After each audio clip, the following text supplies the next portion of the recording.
afternoon, everybody. My name is Zanele Kamate, and I'm the Managing Director of Mo Fitness 8. We're in the business of selling athleisure, sportswear, streetwear, as well as accessories. Just to give you a brief background, we launched the company last year in 2019 in October, so we're officially 1 year old. We went out into the market with a couple of looks, and these are the examples of the looks that we went out in. Obviously, what was more important to us was the quality of the product. As you can see here, the stitching, all very well intact. Branding, made sure that it doesn't peel, very, very comfortable. So we decided to go with different looks. This one is a more of a thicker version if you like a more thicker material on you. This one is more of a lighter material if you want things light. Very good for runners, because when you're running you don't want anything weighing you down. So this is very, very light, very comfortable. What I like about our products most importantly is that not only do you wear it at the gym, but you can wear it at the mall, hanging out with friends, or even going to work, on casual day. This is just exactly what we are trying to provide as a brand, that it's not just something that you buy for gym only or for streetwear, but you can pretty much wear it anywhere. And then these are our bras, very, very comfortable, won't give you any marks or anything. Also comfortable here, stretches, so it holds everything together. What I personally like about our leggings is, with us ladies, we're very, very insecure about our muffin tops. So this not only makes you look sexy, but it holds everything together. So it doesn't matter whether you're curvaceous or not, you'll still have that sexy shape while wearing our apparel. At the moment, we are based in Roodepoort in Constantiacliffe. Our potential consumers can reach us on the different social media pages. We are available on Instagram, Twitter, LinkedIn, Facebook, on Mo Fitness 8.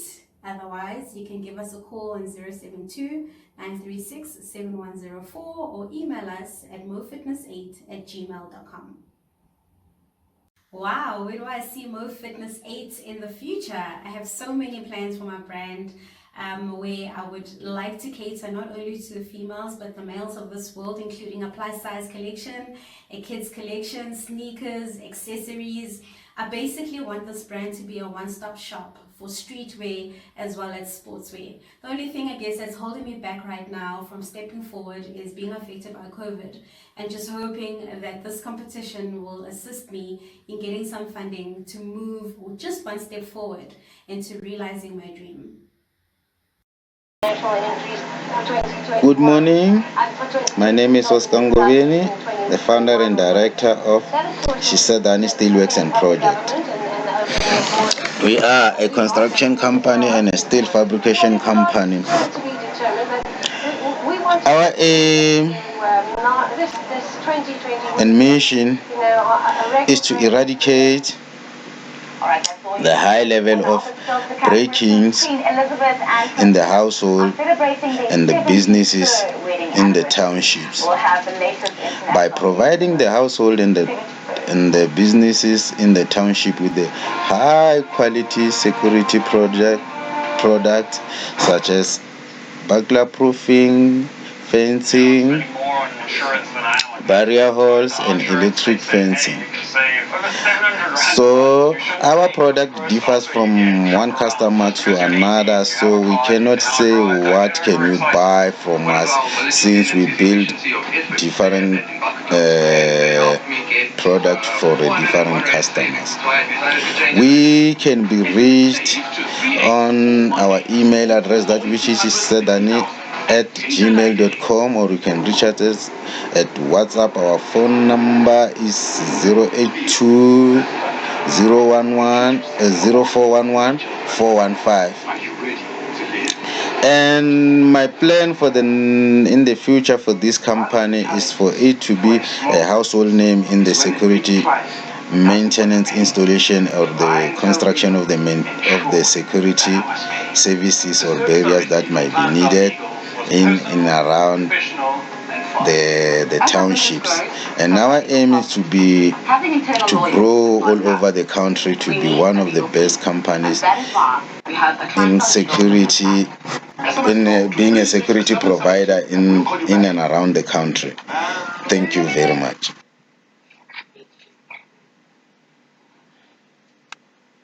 Are you missing out on family time? And you're still not getting rid of those harmful germs? Only dishwashers reach the temperature needed to kill germs, giving you perfectly clean dishes. Buy any dishwasher at Macro for germ-free sparkling dishes and receive. Hello everyone, my name is Nombine Dingela. I'm the founder and director of a catering business called Fabulously Twinning. Now, Fabulously Twinning is currently located in the Eastern Cape, Port Elizabeth. Now, the products that I'll be showcasing today is my chicken and couscous meal, as well as my fruit boat. Now, what does my product do? Well, each and every time I cook, I try to incorporate some vegetables and some fruits for nutritional benefits. I'll show you what I mean. Over here is the couscous and chicken. Lots of vegetables and healthy. And the second product is the fruit boat.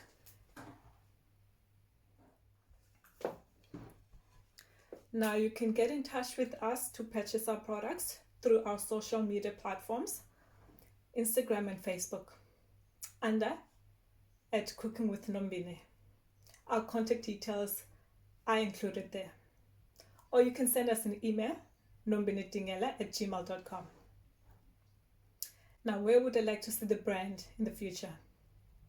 I would like to see our products being sold in one of the big food enterprises nationally. Also, I would like to own a few restaurants, high-class restaurants, where I can serve some gourmet meals. High quality, affordable, healthy, gourmet meals. Thank you. Good day, ladies and gentlemen. My name is Nati Pasia, and today I'm with Nagisa Pasia and Dalizo Mukumbe. We're here to present our company, which is called Pamuga. Pamuga is a company that we started whilst we were in varsity as students. It is a company that used to do mobile laundry services.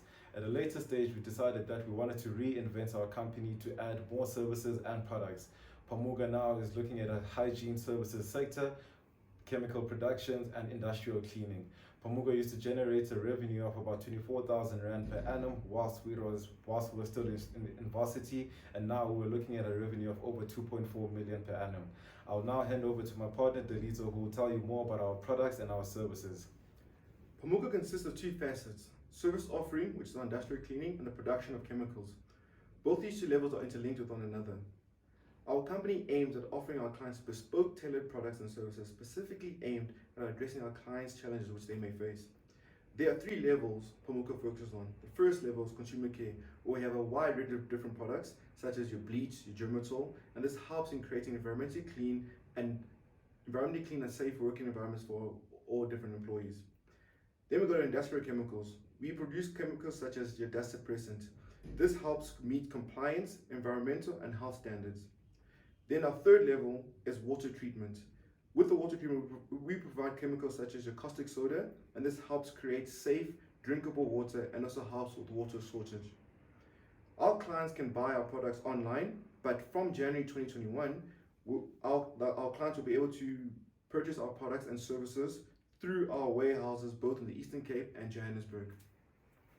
Our vision for Pamuga in the near future and beyond is to become the first youth and black-owned fluorochemical beneficiation company, and to be involved in the wash plant space, in the washing of minerals such as your gold, platinum, iron ore, chrome, and many more. Thank you very much, ladies and gentlemen, for taking the time to listen to us. We hope to hear from you soon.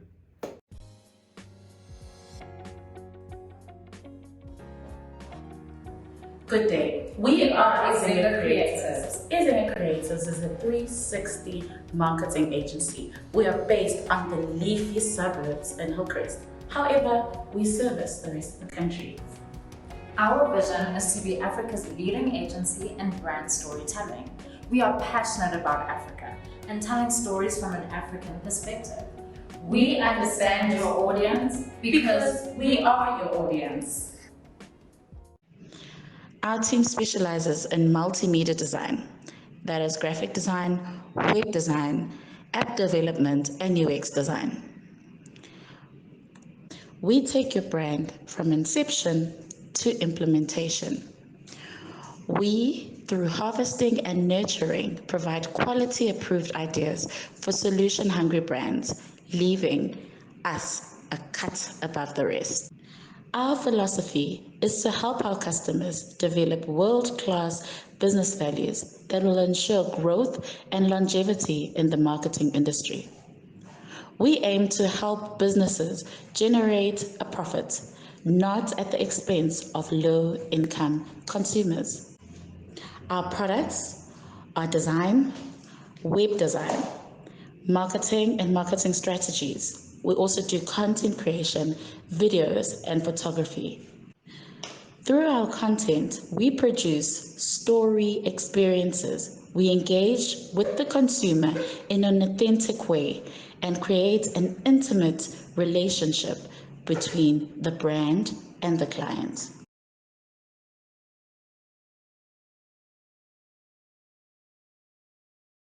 Good afternoon, everybody. My name is Zanele Kamate, and I'm the Managing Director of Mo Fitness 8.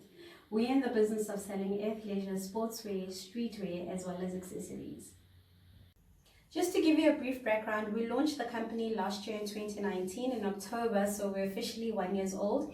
We went out into the market with a couple of looks, and these are the examples of the looks that we went out in. Obviously, what was more important to us was the quality of the product. As you can see here, the stitching, all very well intact. Branding, made sure that it doesn't peel, very, very comfortable. So we decided to go with different looks. This one is a more of a thicker version if you like a more thicker material on you. This one is more of a lighter material if you want things light. Very good for runners, because when you're running you don't want anything weighing you down. So this is very, very light, very comfortable. What I like about our products most importantly is that not only do you wear it at the gym, but you can wear it at the mall, hanging out with friends, or even going to work, on casual day. This is just exactly what we are trying to provide as a brand, that it's not just something that you buy for gym only or for streetwear, but you can pretty much wear it anywhere. And then these are our bras, very, very comfortable, won't give you any marks or anything. Also comfortable here, stretches, so it holds everything together. What I personally like about our leggings is, with us ladies, we're very, very insecure about our muffin tops. So this not only makes you look sexy, but it holds everything together. So it doesn't matter whether you're curvaceous or not, you'll still have that sexy shape while wearing our apparel. At the moment, we are based in Roodepoort in Constantia Cliff. Our potential consumers can reach us on the different social media pages. We are available on Instagram, Twitter, LinkedIn, Facebook, on Mo Fitness 8. Otherwise, you can give us a call on 072-936-7104 or email us at mofitness8@gmail.com. Wow, where do I see Mo Fitness 8 in the future? I have so many plans for my brand. Where I would like to cater not only to the females but the males of this world, including a plus size collection, a kids collection, sneakers, accessories. I basically want this brand to be a one-stop shop for streetwear as well as sportswear. The only thing I guess that's holding me back right now from stepping forward is being affected by COVID, and just hoping that this competition will assist me in getting some funding to move just one step forward into realizing my dream. Hello everyone, my name is Nombinette. I'm the founder and director of a catering business called Fabulously Twinning. Now, Fabulously Twinning is currently located in the Eastern Cape, Port Elizabeth. Now, the products that I'll be showcasing today is my chicken and couscous meal, as well as my fruit boat. Now, what does my product do?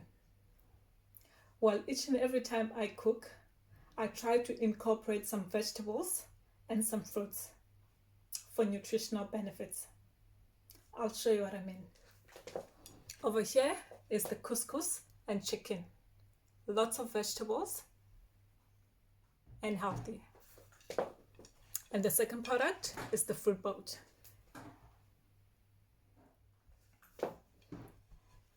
Now you can get in touch with us to purchase our products through our social media platforms, Instagram and Facebook, under @CookingWithNombine. Our contact details are included there. Or you can send us an email, nombinetingela@gmail.com. Now, where would I like to see the brand in the future? I would like to see our products being sold in one of the big food enterprises nationally. Also, I would like to own a few restaurants, high-class restaurants, where I can serve some gourmet meals. High quality, affordable, healthy, gourmet meals. Thank you.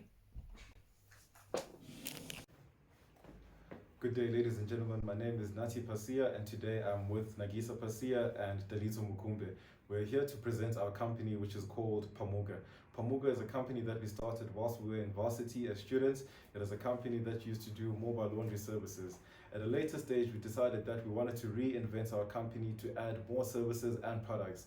Pamuga now is looking at a hygiene services sector, chemical productions, and industrial cleaning. Pamuga used to generate a revenue of about 24,000 Rand per annum whilst we were still in varsity, and now we're looking at a revenue of over 2.4 million per annum. I'll now hand over to my partner Dalizo, who will tell you more about our products and our services.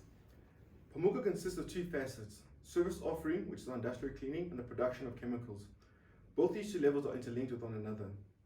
Our company aims at offering our clients bespoke, tailored products and services specifically aimed at addressing our clients' challenges which they may face. There are three levels Pamuga focuses on. The first level is consumer care, where we have a wide range of different products, such as your bleach, your germatol, and this helps in creating environmentally clean and safe working environments for all different employees. Then we go to industrial chemicals. We produce chemicals such as your dust suppressant. This helps meet compliance, environmental, and health standards. Then our third level is water treatment.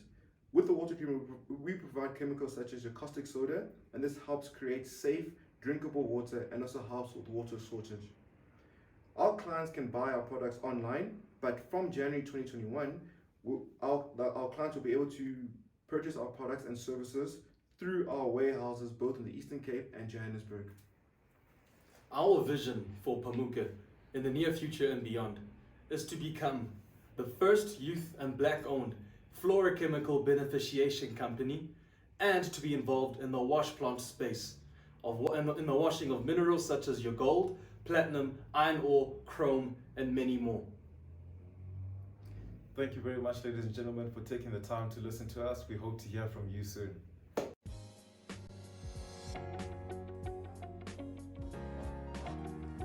Good day. We are Ezena Creatives. Ezena Creatives is a 360 marketing agency. We are based on the leafy suburbs in Hillcrest. However, we service the rest of the country. Our vision is to be Africa's leading agency in brand storytelling. We are passionate about Africa and telling stories from an African perspective. We understand your audience because we are your audience. Our team specializes in multimedia design, that is graphic design, web design, app development, and UX design. We take your brand from inception to implementation. We, through harvesting and nurturing, provide quality approved ideas for solution-hungry brands, leaving us a cut above the rest. Our philosophy is to help our customers develop world-class business values that will ensure growth and longevity in the marketing industry. We aim to help businesses generate a profit, not at the expense of low-income consumers. Our products are design, web design, marketing and marketing strategies. We also do content creation, videos, and photography.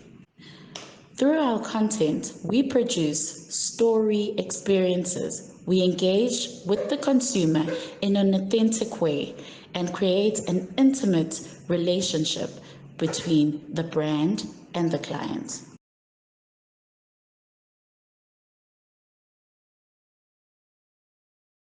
Good afternoon, everybody. My name is Zanele Kamate, and I'm the Managing Director of Mo Fitness 8.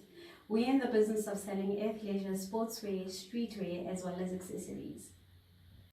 Just to give you a brief background, we launched the company last year in 2019 in October, so we're officially 1 year old. We went out into the market with a couple of looks, and these are the examples of the looks that we went out in. Obviously, what was more important to us was the quality of the product. As you can see here, the stitching, all very well intact. Branding, made sure that it doesn't peel, very, very comfortable. So we decided to go with different looks. This one is a more of a thicker version if you like a more thicker material on you. This one is more of a lighter material if you want things light. Very good for runners, because when you're running you don't want anything weighing you down. So this is very, very light, very comfortable. What I like about our products most importantly is that not only do you wear it at the gym, but you can wear it at the mall, hanging out with friends, or even going to work, on casual day. This is just exactly what we are trying to provide as a brand, that it's not just something that you buy for gym only or for streetwear, but you can pretty much wear it anywhere. And then these are our bras, very, very comfortable, won't give you any marks or anything. Also comfortable here, stretches, so it holds everything together. What I personally like about our leggings is, with us ladies, we're very, very insecure about our muffin tops. So this not only makes you look sexy, but it holds everything together. So it doesn't matter whether you're curvaceous or not, you'll still have that sexy shape while wearing our apparel. At the moment, we're based in Roodepoort in Constantiakloof. Our potential consumers can reach us on the different social media pages. We are available on Instagram, Twitter, LinkedIn, Facebook, on Mo Fitness 8. Otherwise, you can give us a call on 072-936-7104 or email us at mofitness8@gmail.com. Wow, where do I see Mo Fitness 8 in the future? I have so many plans for my brand.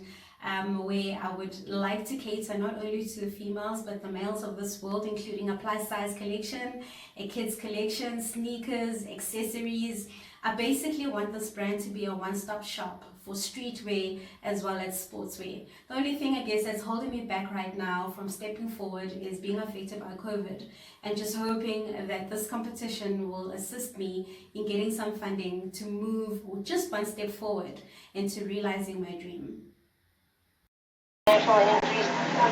Good morning. My name is Oscar Ngovieni, the founder and director of Shisadani Steelworks and Project. We are a construction company and a steel fabrication company. Our aim and mission is to eradicate the high level of break-ins in the household and the businesses in the townships. By providing the household and the businesses in the township with the high quality security products such as burglar proofing, fencing, barrier walls and electric fencing. So our product differs from one customer to another, so we cannot say what can you buy from us, since we build different product for the different customers. We can be reached on our email address, that which is sedani@gmail.com, or you can reach us at WhatsApp. Our phone number is 082-0411-415. And my plan in the future for this company is for it to be a household name in the security maintenance, installation, or the construction of the security services or barriers that might be needed in and around the townships. And our aim is to grow all over the country, to be one of the best companies in security in being a security provider in and around the country. Thank you very much.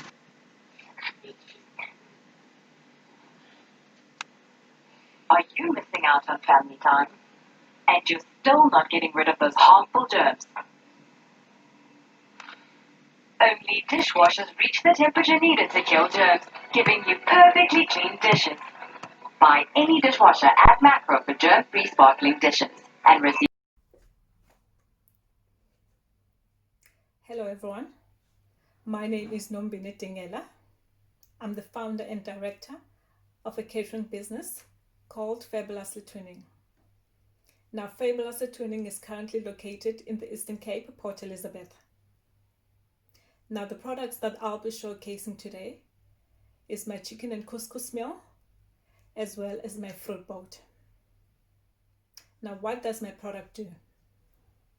Well, each and every time I cook, I try to incorporate some vegetables and some fruits for nutritional benefits.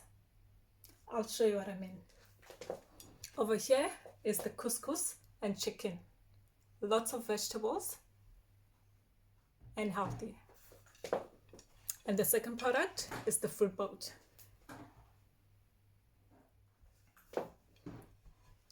Now you can get in touch with us to purchase our products through our social media platforms, Instagram and Facebook, under @CookingWithNombine. Our contact details are included there. Or you can send us an email, nombinedingela@gmail.com.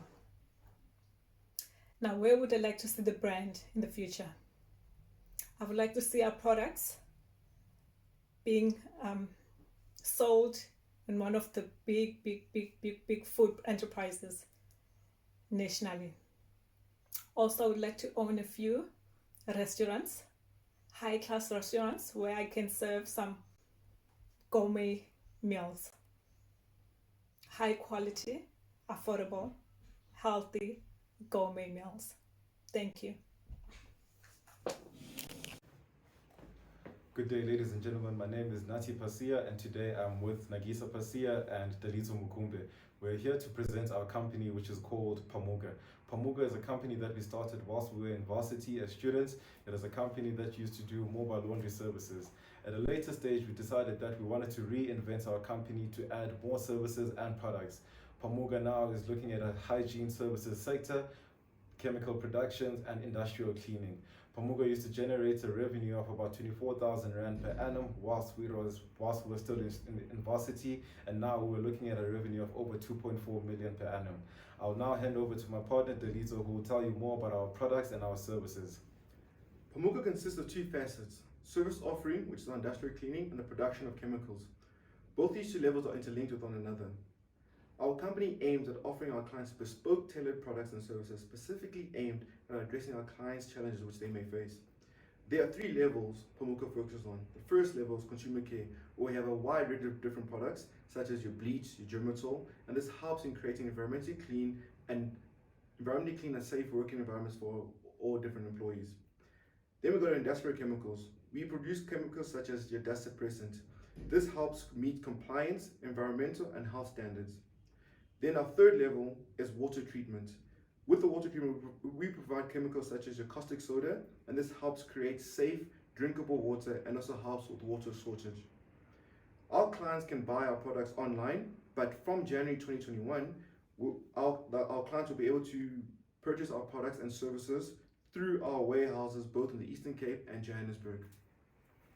Our vision for Pamuga in the near future and beyond is to become the first youth and black-owned fluorochemical beneficiation company, and to be involved in the wash plant space, in the washing of minerals such as your gold, platinum, iron ore, chrome, and many more. Thank you very much, ladies and gentlemen, for taking the time to listen to us. We hope to hear from you soon.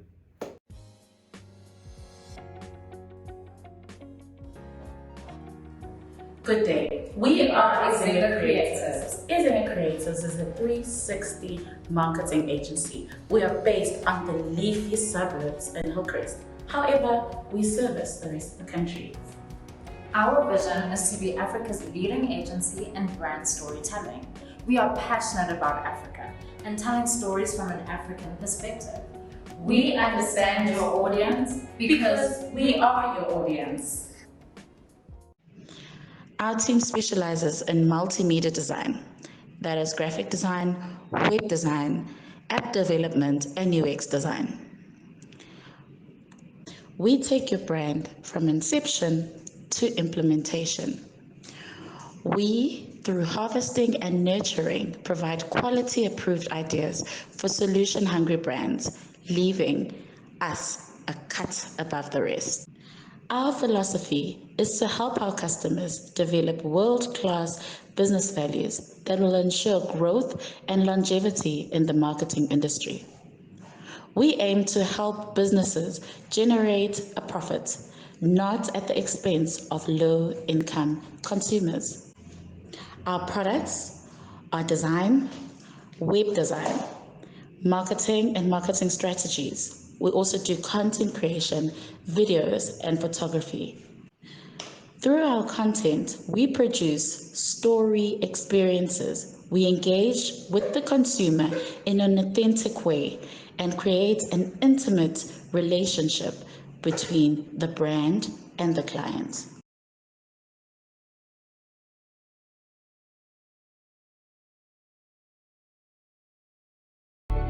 It's the tough love nurturing that I believe every entrepreneur should consider being under PU, because it gives that type of sense of direction. You got people who are cheering for you. Just go out in the market and believe in yourself. So I genuinely love PU for that, and I would encourage every person that has a burning desire within themselves to change the world. Start very early, fail very early, be fearless, get a mentor, read a lot of books, but most importantly, go to Black Umbrellas. Good morning, everyone. Apologies, Xolile could not be with us today. So I'm going to do the welcome. Oh, I see Xolile has just joined us actually. Would you like to take over from this point? Unmute me. Hi, Zanele. Hi, Xolile, I'm handing over to you. Thank you so much for joining us. No, thank you. Thank you for having me. Okay. How do I look? I'm good. Okay. Are you going to start the presentation again?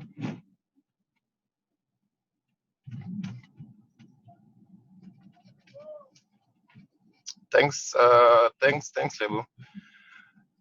Good morning, everyone. Thank you for being with us for this presentation. I maybe should apologize profusely for being a little bit late. I had some technical gremlins, as it will happen. So I'll just try and speedily get through the presentation to try and leave a little bit of time in the end for any questions. All right, next slide, please.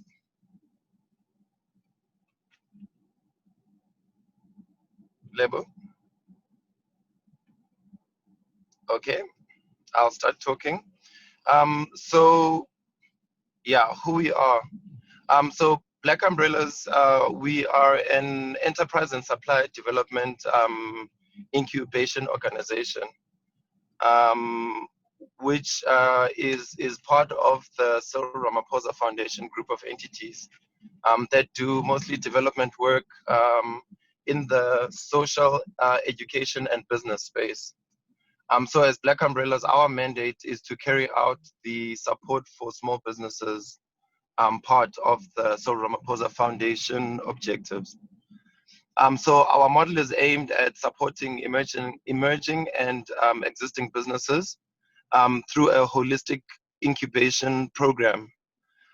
So what this basically means is that we, using our incubation model, we try and take care of the entire set of functions or support from the entire set of back office functions which a company would need. So what we usually say is that we work on subsidized incubation services and subsidized infrastructure model where we've got the infrastructure available. And therefore, by providing these services through a national footprint, we have now also added virtual support to this through our virtual incubation platform that some of you may have already experienced. And with this, we're hoping then that we can support entrepreneurs in South Africa, Africa, and ideally the world. You know, once we've increased our capacity, of course, enough to be able to support that. Next slide, please. So our values are that we are progressive, we are dynamic, transparent, collaborative, and committed. So the value which I always like to highlight is the one about the fact that we're collaborative. So we work together with civil society, with corporate, and with government to make sure that we provide an enabling environment for entrepreneurs to be able to grow their business from small and medium, ideally to large, and God willing, listed one day. Our other values, of course, of being progressive is the fact that we are innovative, always future facing. We are dynamic, so we like to call ourselves a learning organization. So we have something that we're thinking, we test it. If it works, great. If it doesn't, we change it until we find something that works. We are also open in the sense that, you know, we work with a good set of ethics. We use data, and we like making data-driven decisions. So working on facts and not on feelings. And lastly, committed in the sense that we've built up quite a good reputation over the last 10 years as a partner of value in the entrepreneurship development space. And therefore, we stay committed then to upholding that reputation. Next slide, please. So as I've already mentioned, what we do is we provide a structured business development program using, I can call it a national footprint or presence, as it were, be it virtual or physical. So what this means is that we stay accessible to entrepreneurs in those locations through both our physical and our virtual teams that operate from those regions. So at the moment, we are providing support to 100% Black-owned businesses. But in terms of where we want to go is to provide support to majority Black-owned businesses. But watch the space, we will make announcements to that effect. So through all of these support structures, what we aim to do is to provide meaningful access to networks, because of course it's always about who you know, access to procurement opportunities, because that's where the work is, and then meaningful access to finance, you know, to be able to fulfill those procurement opportunities.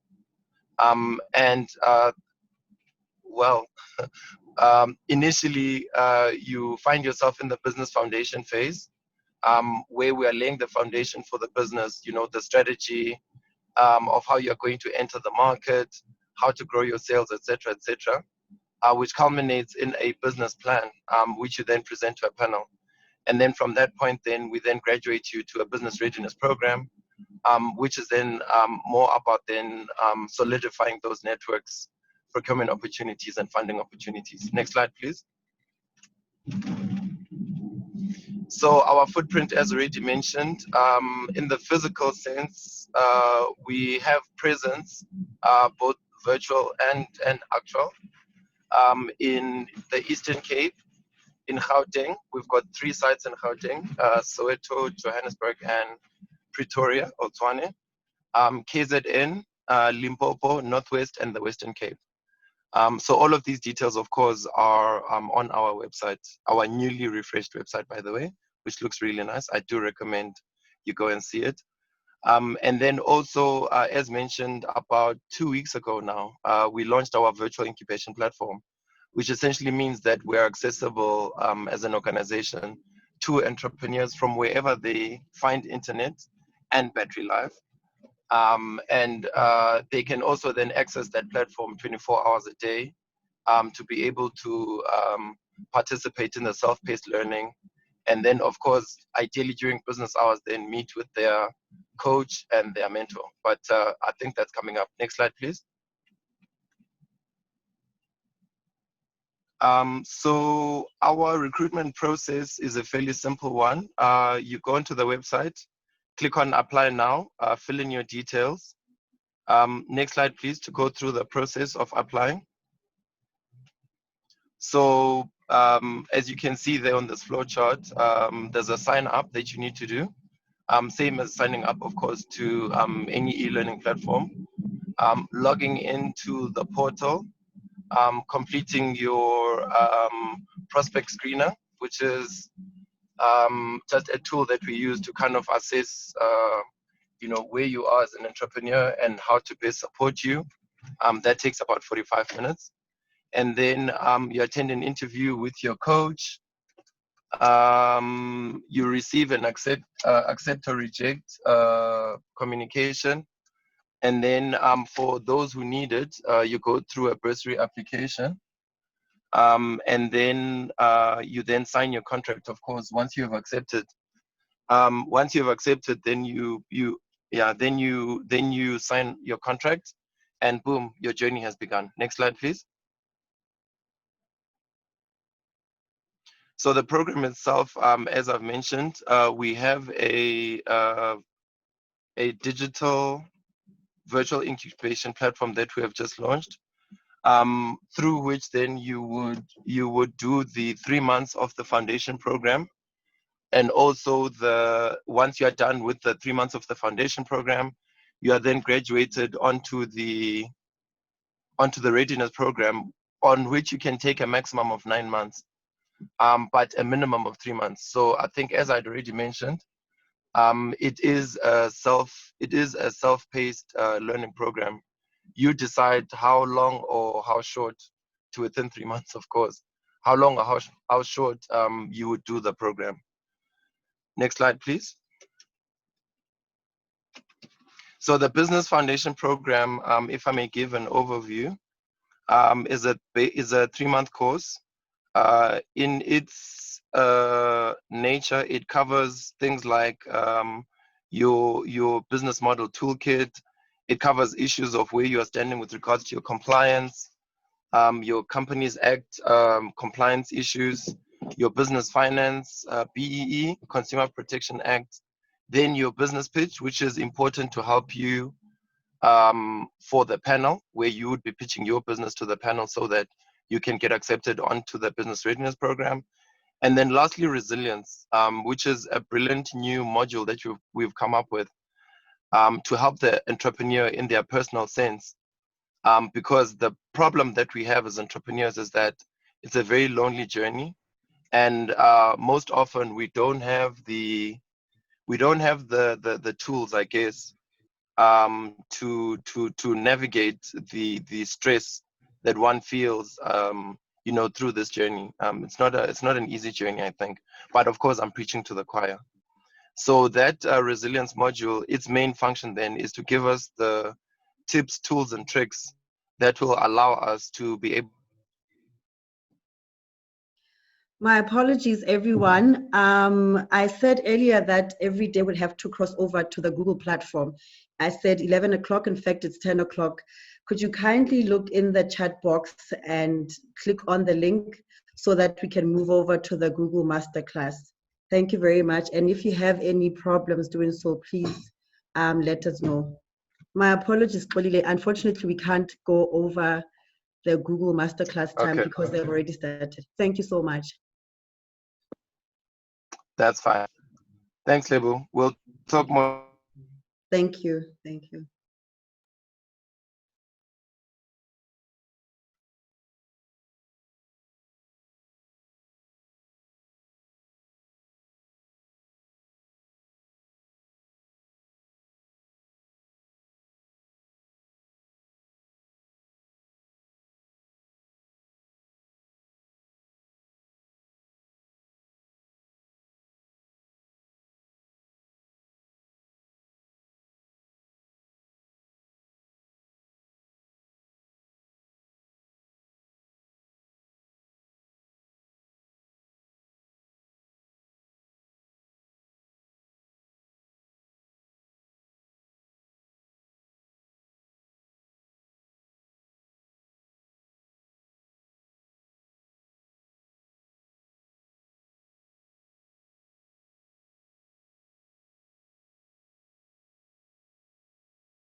Welcome back, everyone.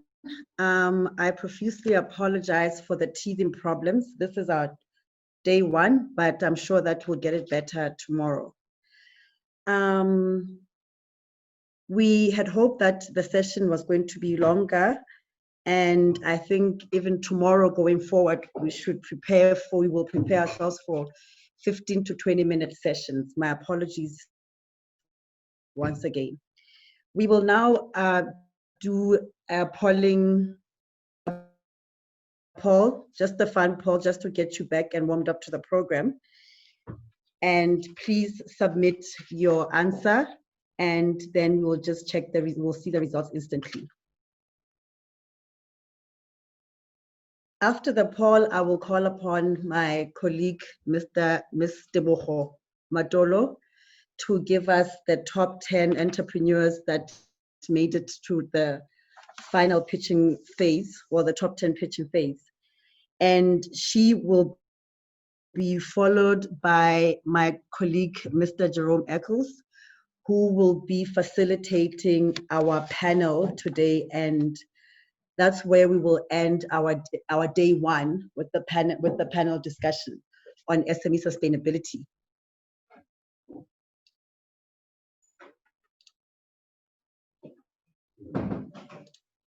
If you have submitted your answers to the poll, I'm sure we can have it up for everyone to see what most of you have voted. And while we do that, I would like to call upon my colleague, Ms. Tebogo Matolo. 80% of the people say all of the above. 12% say marketing and branding. 2% of you said compliance, and 5% said a great product. Thank you very much, and we may proceed with the program. Tebogo, kindly take over the stage. Thank you. 2020 has had a devastating effect on the global economy. In South Africa, it may have set growth back as much as 5 years. Small businesses are the most vulnerable. They generate 2 out of 3 jobs, and most will not survive the crisis. Our economic recovery will be filled with challenges.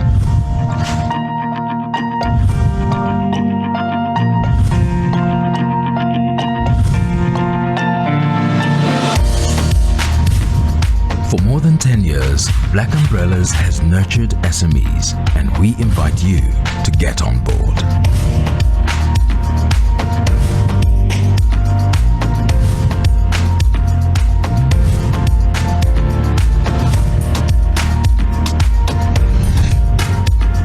Black Umbrellas, developing Africa's future black businesses together.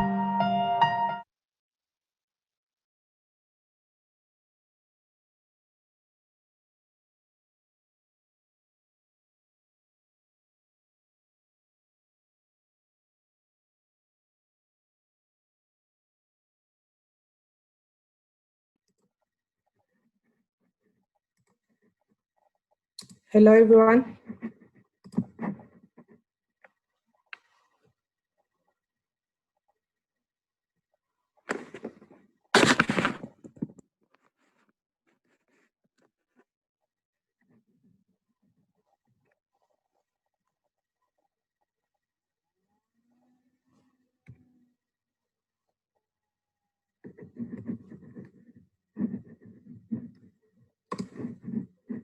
Hi, Tebogo. So we are live. You can continue.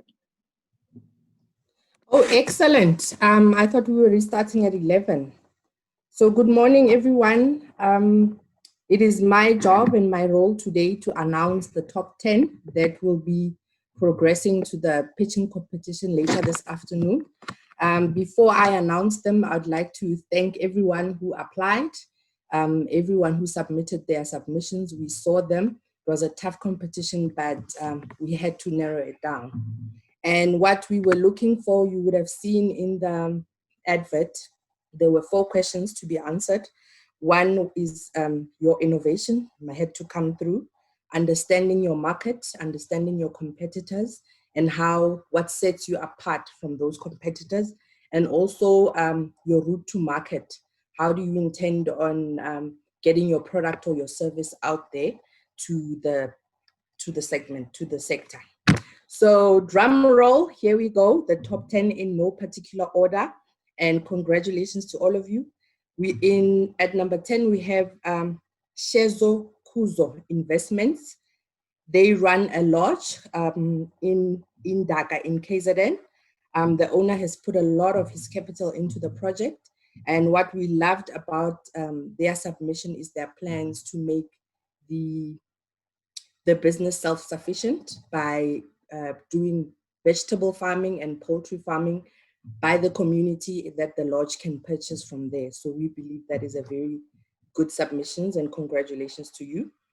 Then at number 9, we have 4IR Africa. Their target market came through very well. They produce an eco-friendly, cost-effective, and durable concrete binder. They are addressing the pollution because they will reduce CO2 emissions.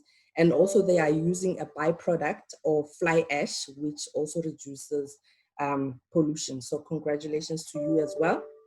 At number 8, we have Who and What Holdings. They do water harvesting, which is quite a need at this point because of water scarcity. And they've also clearly articulated their route to market by using showrooms and distribution centers. So they made it to the top 10.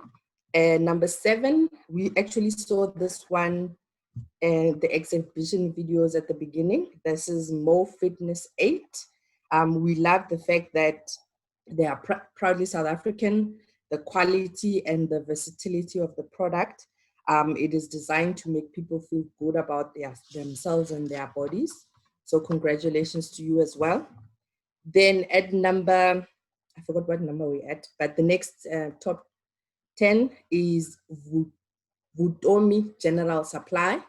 COVID-19 has changed how we do our shopping and how we interact, and they took advantage of the situation by creating an online meat supply. Their system is user-friendly, it is simple, and again, like I said, it reduces contact and interaction. So they also made it to the top 10.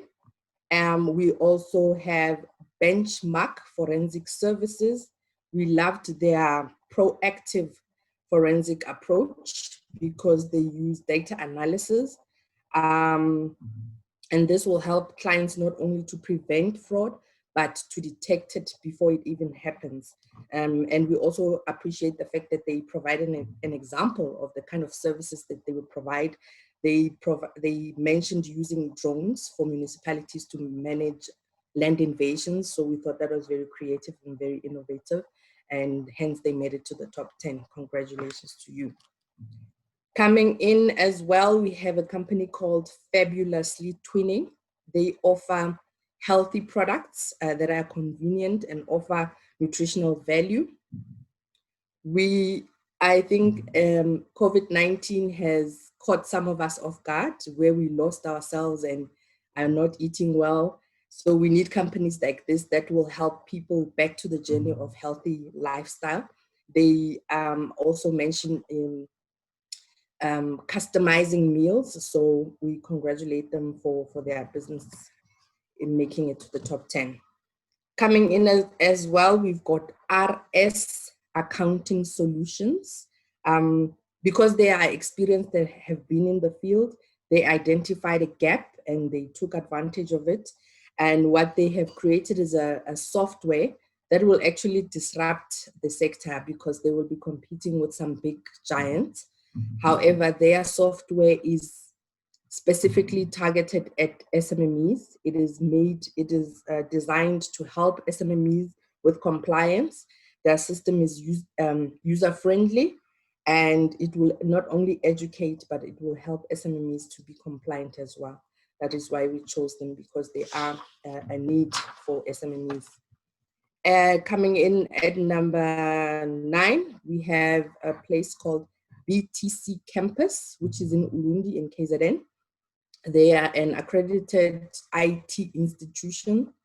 We love the fact that they are located in the rural community, making it easy for people that wouldn't normally have such opportunities to actually just walk or get a taxi and go to campus and acquire a skill that will make you marketable and get a job out there. Hence, we chose them because of their location and the fact that they are providing opportunities in a place that is not in the cities, in the metros. So congratulations to them. And finally, we have Sampex Medical Center, which provides holistic healthcare services to adults and the elderly. Not only them, but that is their primary focus. So we loved that. And we also loved the fact that they are using a blended approach, using Western medicine and Eastern medicine as well, because we know it's a trend. People are looking for alternatives out there. And hence we felt that they deserve to be in the top 10. And that is my job. Congratulations once again to all the top 10.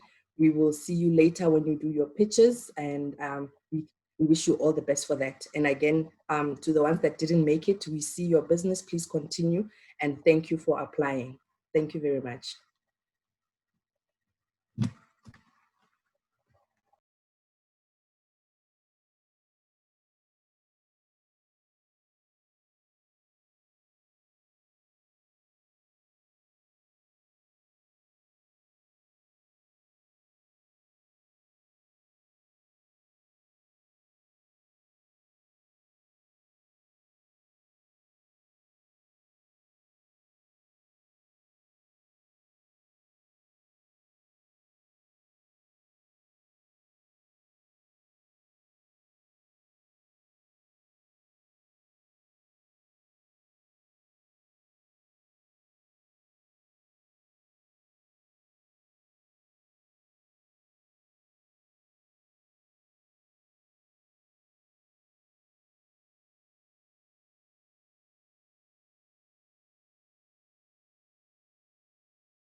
2020 has had a devastating effect on the global economy. In South Africa, it may have set growth back as much as 5 years. Small businesses are the most vulnerable. They generate 2 out of 3 jobs, and most will not survive the crisis. Our economic recovery will be filled with challenges.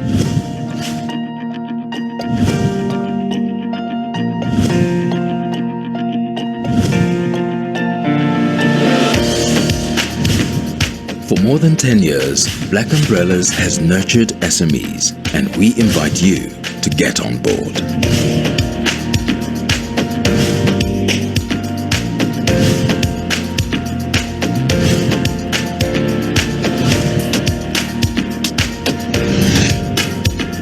Black Umbrellas, developing Africa's future black businesses together.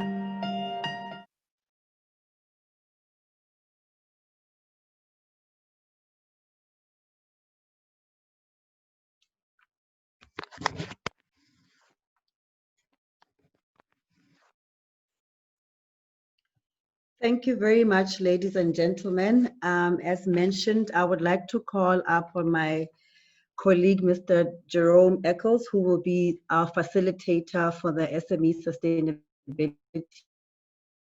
Sustainability panel discussion. And I would like all the panelists to please be on standby as we will be starting with your program now. Thank you very much. Jerome.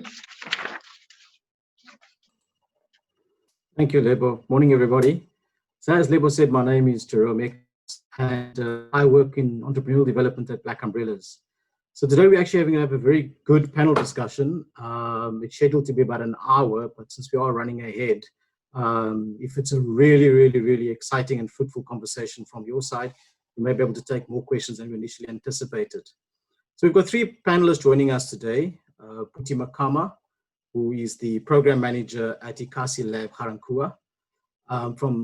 We also have Nati Pasia, who is the CEO of Pamuka, which is a 100% youth black-owned industrial cleaning, hygiene services, and landscaping businesses based in Johannesburg.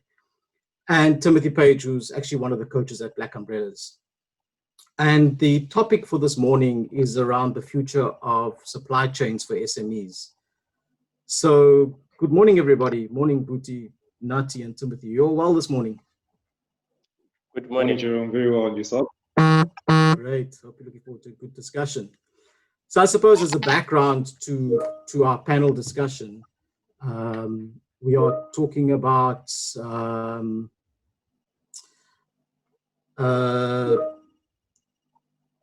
the background to the COVID-19, I suppose, and how it's impacted SMEs' access to markets, supply chain, and financial stability. And then in response to that, Black Umbrellas crafted an SME repivoting playbook to respond to these challenges. And I suppose what we're looking to do this morning in our journey is for particularly Bhuti and Nati to share with us your insights and your experiences and your expertise, particularly of supply chain trends. And then Timothy, your experience and your expertise in, first of all, working with SMEs and their challenges to accessing markets and the impact of COVID. And then obviously how the Black Umbrellas playbook has responded to those challenges. So to our attendees, we'll kick off now. I'm going to be watching the chat box or the Q&A.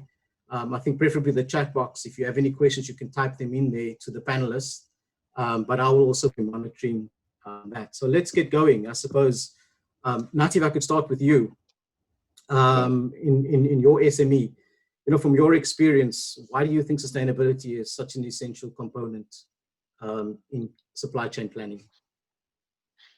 I think sustainability is a very essential component because, number one, it allows the business to be able to forecast into the future. When you speak about liability, taking on risks, taking on a bit of debt and credit for the business, it's also a very good way of judging how long you could employ your employment contracts that you could put in place. It allows the core planning of the business takes place because of sustainability. And if you're able to sort of forecast to what extent the business could have sustainability, then you're able to plan in and around that bit. Also, further than that, I think to the broader aspect of that, sustainability is good it fosters the growth of the economy. I was watching the clip that you guys had, which speaks about how SMEs are basically benefiting the employment industry and the economy. So I think sustainability is a very core essential for businesses to have, especially small businesses, because it allows employment within the country, it allows the employment rate to increase, and so on. Thanks, Nati. So what I'm hearing you saying is it's all around forecasting and planning. And I suppose on that trend, Puti, one of the most important things about SMEs is about safety stock in that whole discussion around forecasting and planning. So what do you think is an adequate level of safety stock that an SME should have? Good morning to the audience. I would say that in my experience, 50% of the stock that is normally taken per month would be adequate. The reason being, you do not want to be having too much money tied up in stock, and especially now around COVID, where the movement of stock is a very big issue, where companies have changed their buying patterns.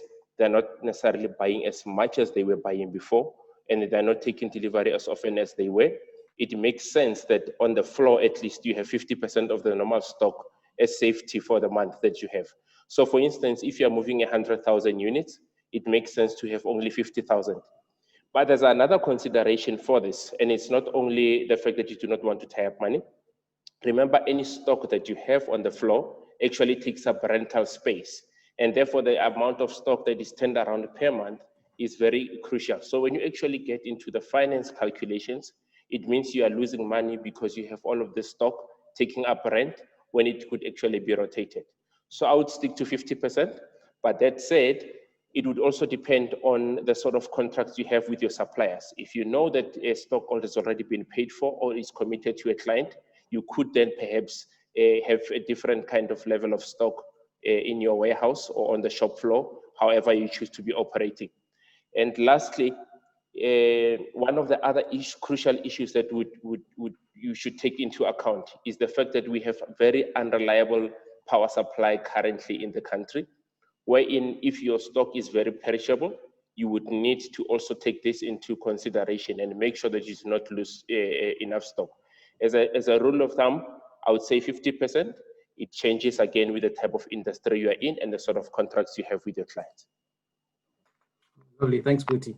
So Timothy, I suppose, based on the previous two panelists where Puti spoke about maybe 50% of your normal kind of stock holding to hold on to, and the fact that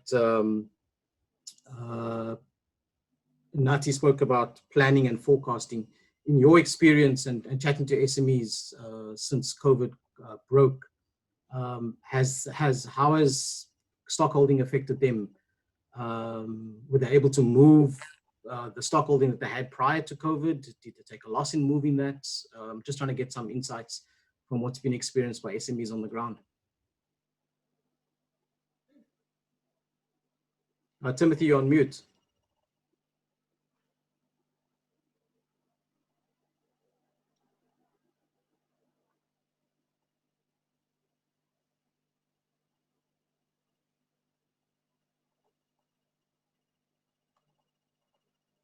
Whilst Timothy just sorts out some of the technical issues, just a reminder to everybody to please make use of the Q&A to ask any questions you may have for the speakers, especially after the first round of questions. Maybe there's something flowing from there that you would like some clarity on.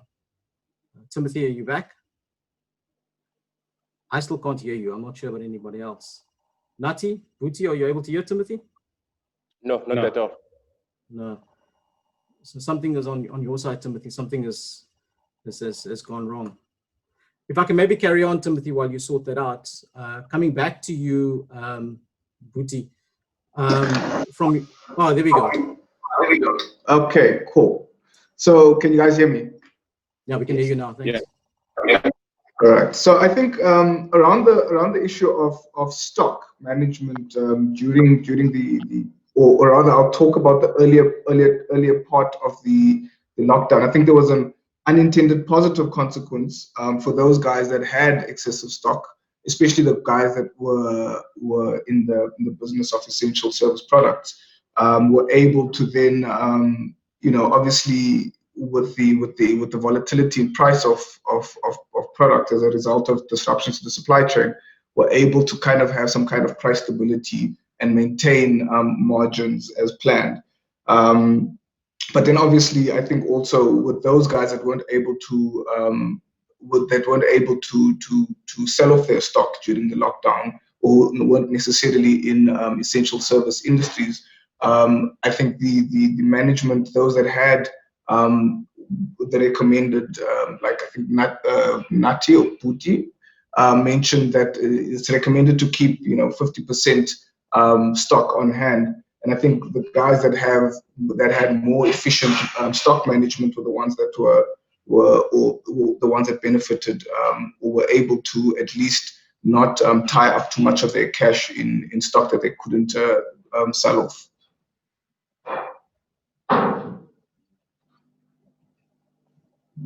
Thanks, Timothy.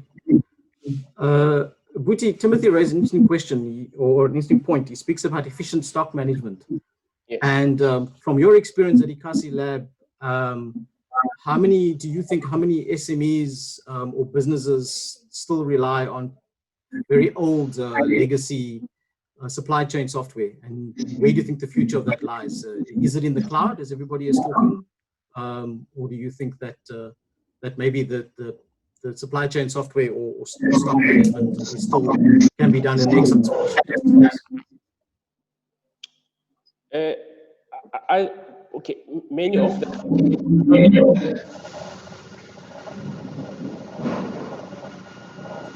Sorry, Timothy, can you just mute yourself, please? Thank you. All right.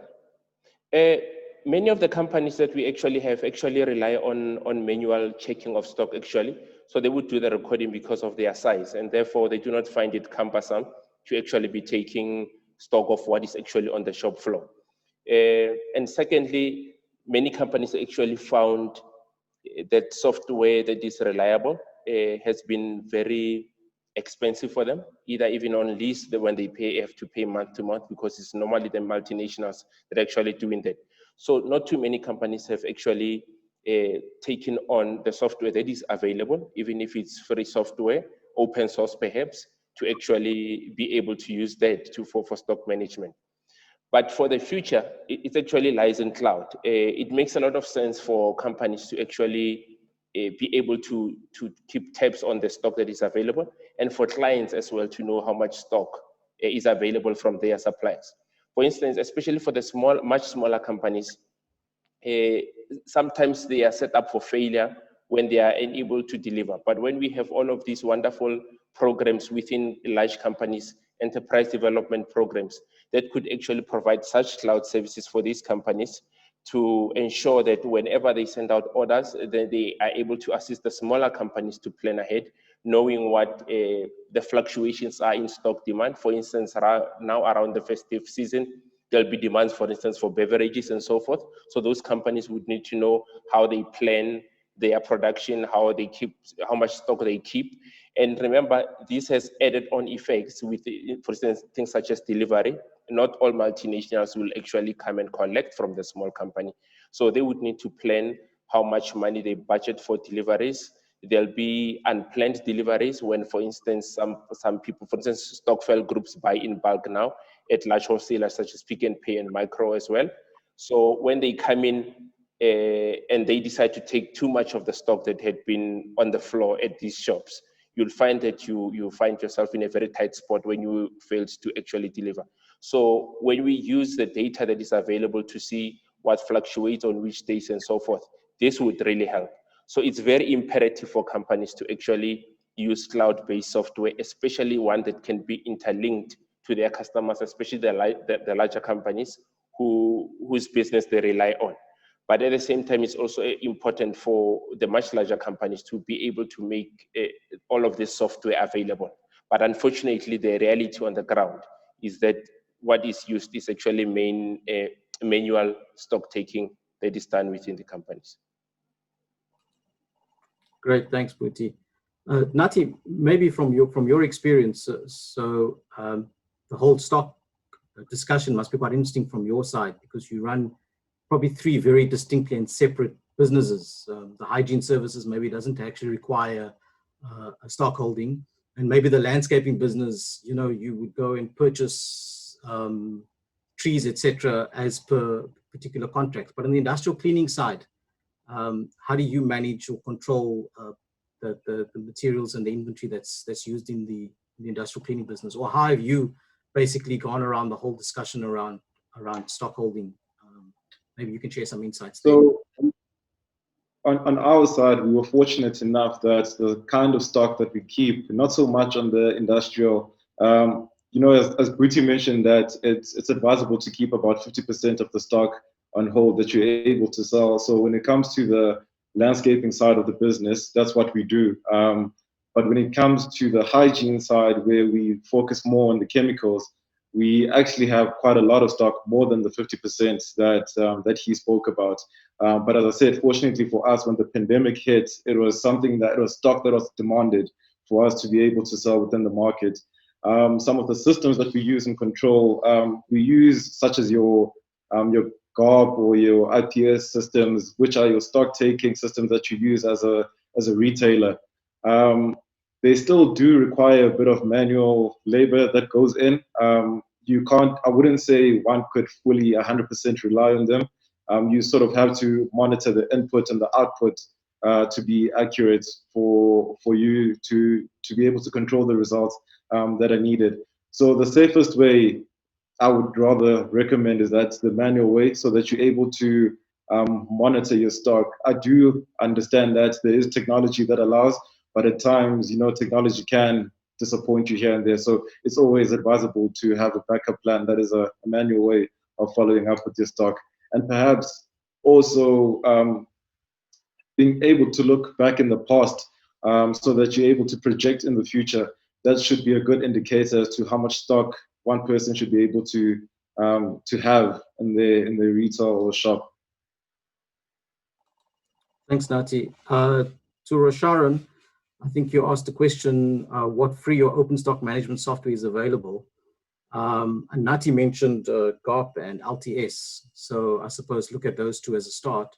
But I think also that it's important that you investigate what's applicable for your business, because as he pointed out, the 50% is a great guideline, but in some of his businesses he keeps more than 50%, and in others he doesn't keep any stock holding at all. So I think that's important. So thanks, Nati. Actually, the one thing that you touched on that I think is also important to SMEs was the fact that you basically pull together the stock holding with sales, because you can't just keep 50%, because it's got to be what you're projecting your sales to be. And I think that's an important point that I think that you've raised. So thank you for that. We've got another question from Clement. Clement says he believes that flexibility and adaptability are key in the survival of SMEs. He refers to any struggle or pandemic event in and around the location or operations of such a company. And this is mostly covered in the sustainability or feasibility study or strategy, and also how in touch each leader has to be on the project. The pulse of the business serves as a guide on which steps you need to take to survive each occurrence. So I'm not sure if Clement had a question or a statement, but I think he's right. And I think that Nati touched on that when he gave his previous answer, where he spoke about you've got to really look at your sales. And your sales, as you predict your sales going forward, that's the determinant of what you need to do in terms of financing, in terms of stock holding, etc. So Timothy, if I can come circle back to you. So obviously, we've had probably about a 15-minute discussion around stock holding and around using technology and how to plan your sales and base your stock on your sales. But obviously, when something like COVID came around, it disrupted businesses on a local and a global scale. So in the intro, I alluded to the repivoting playbook that Black Umbrellas had basically developed and rolled out a couple of months ago. How does this playbook actually help SMEs, particularly around COVID and the disruption of businesses, including sales and stock? Okay, so I think maybe we should just, I'd like to just give a bit of a background to how we actually got around to the decision of putting together a playbook or a framework to assist businesses with repivoting their business models. And I think as Olile alluded earlier on, at Black Umbrellas, we like to use data as a driver for decisions.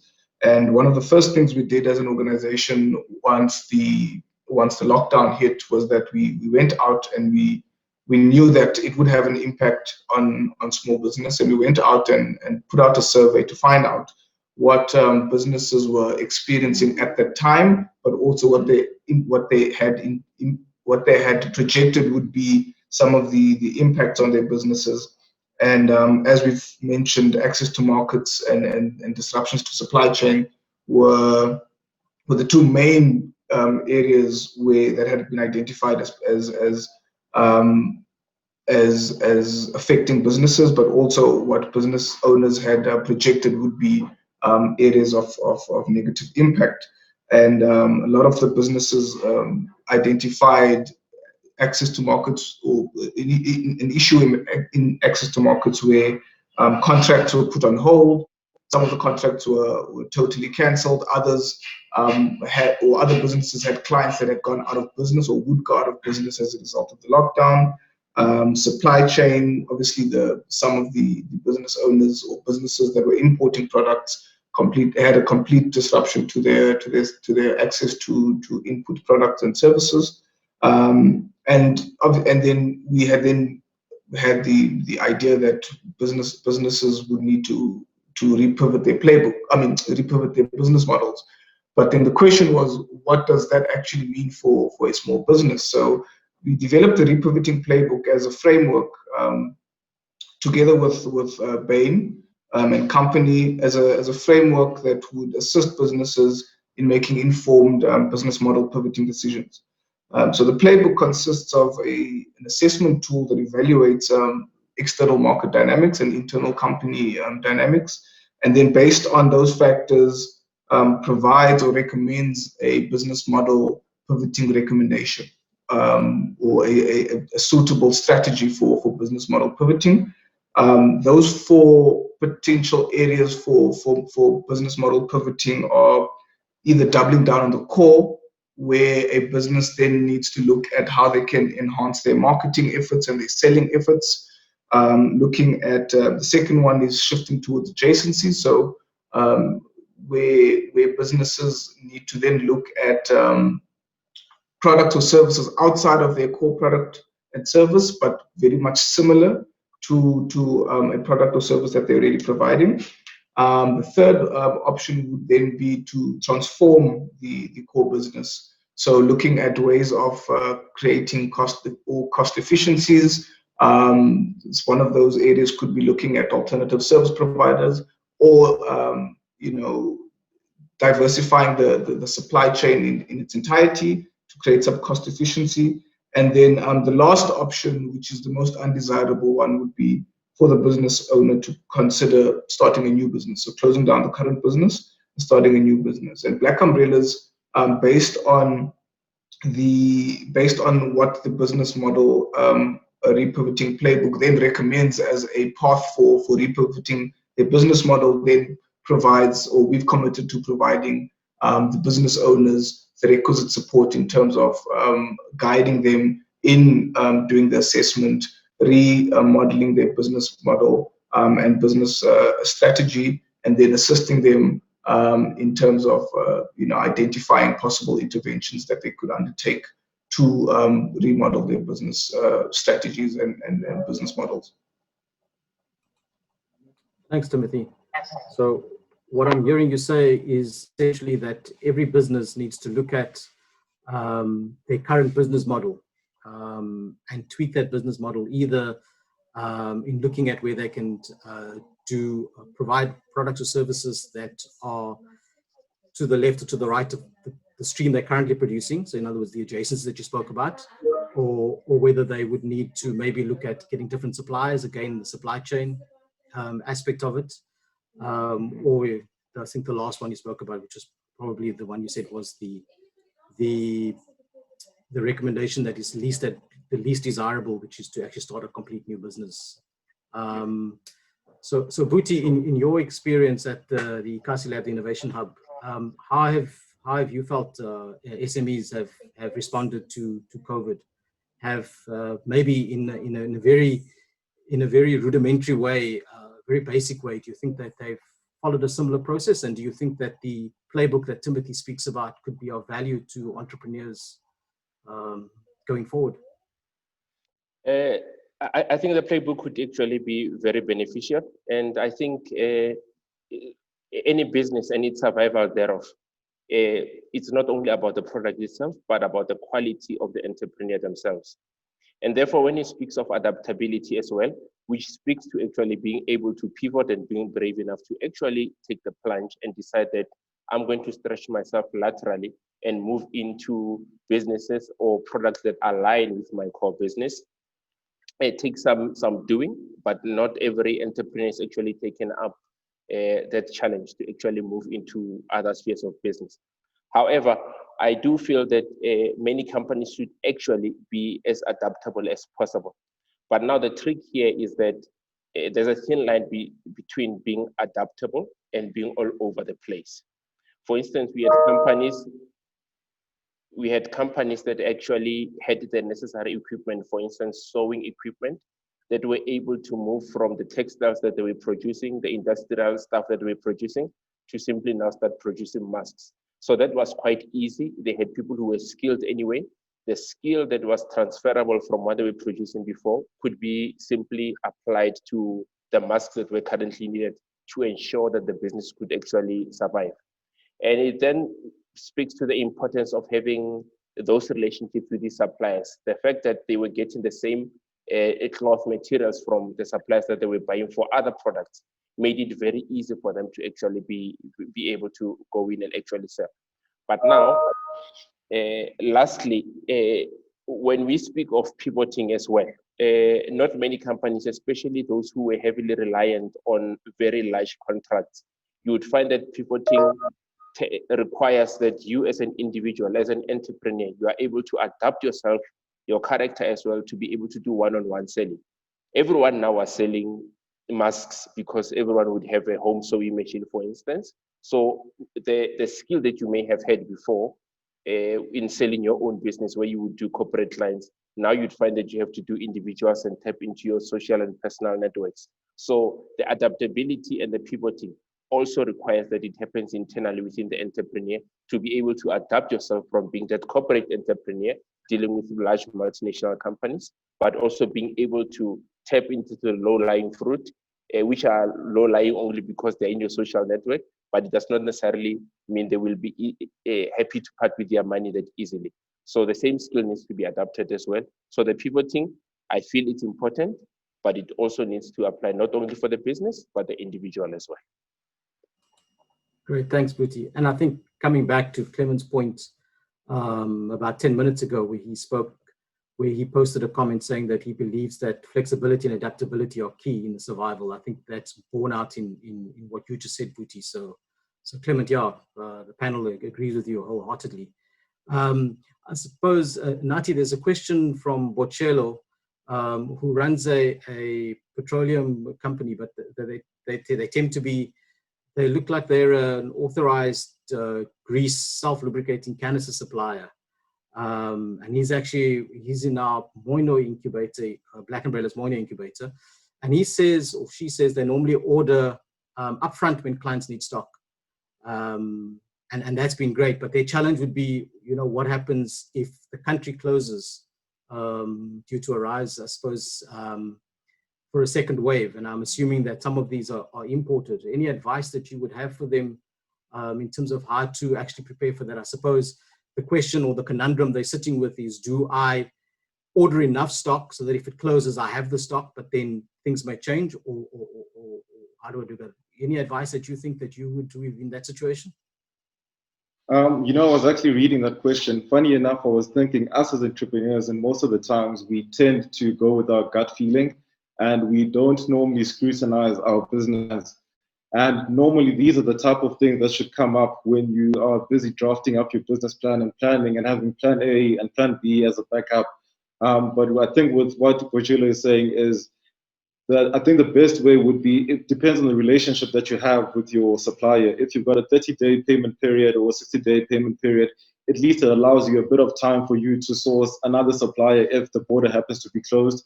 But obviously, it would be the entrepreneur who would need to then inhibit the cost, because your local suppliers could be a bit more expensive. But that's the cost that comes with us having a call it lack of planning for the future. But yeah, I think there's not much that one can do when you're importing from outside. As long as, I think the best thing to do would be, before that even happens, just having like sourcing around with the different suppliers that she has that are local suppliers, and seeing which ones offer her the best prices when it comes to petroleum. Thanks, Nati. And I suppose, Timothy, that is something that you would uncover when you're doing the playbook exercise, because one of the aspects of it is actually looking at suppliers. And as Nati says, it would mean that you look for alternate suppliers as stopgap measures.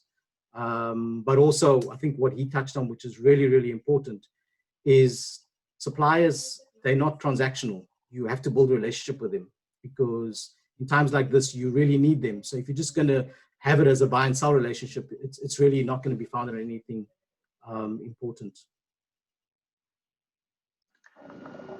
Yeah, I actually wanted to reiterate what Nati was saying around while you still have the chance, it would be advisable to start building relationships and sourcing local suppliers, because I think even with a lot of big companies, supply chain localization has become one of the trends that we've seen as a result of the lockdown. So I think that's it's something that small businesses can learn from what the bigger organizations are doing, in terms of identifying, while you still have the time, identifying those local suppliers who may be able to be all those alternative suppliers in the event that the country then closes its borders. But then start cultivating those relationships now, start making those relationships already, so that in the event that anything like that does happen, you then have a relationship with a local supplier that may be able to even provide you with preferential payment terms or price. And it also goes down to the fact that, or to what Nati mentioned about planning. So it's about planning, making sure that while you still have the chance to do that planning, you go out, identify, and then start making those relationships. Yeah, thanks, Timothy. And I suppose, Bhuti, you mentioned earlier on that most of the SMEs are using really manual ways of doing stockholding.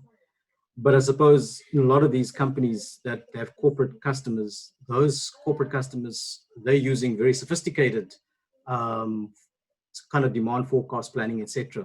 So I suppose a trick for someone like Bojilo would be to actually sit down with some of her more bigger clients and to say, what are you anticipating is going to happen in the next few months? What are you planning to do? And that would also help her in getting together what she needs to think she needs in order to supply her customer. Would that be another good suggestion for her? Most definitely.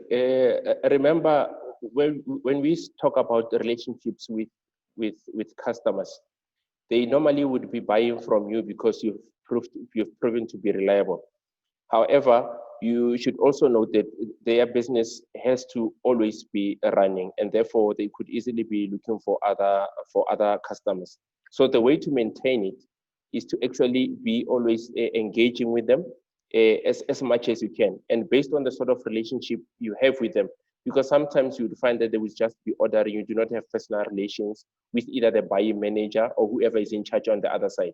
But if you do, which is something you need to be cultivating, by the way, as an entrepreneur, which is something you're not necessarily putting into your business plan, but that relationship needs to be cultivated.